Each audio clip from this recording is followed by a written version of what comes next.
อันนี้สิมาให้เบิ่งหมดเนาะเขากำลังขนอาหารเขากำลังช่วยกันขนอาหารขึ้นไปมี2 ตัว2สิ้นเนาะสิ้นหมดกำลังขนสิ้นขึ้นไปห้างของเขาแล้วก็สามัคคีกันดีเนาะตอนนี้กำลังลังลงมาแล้วที่ตัวที่2ตอนที่3แล้วเริ่มบนขึ้นไปของเขา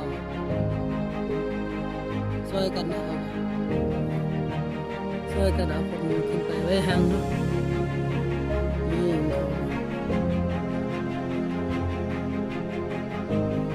ตอนนี้เกิดอยู่ไหน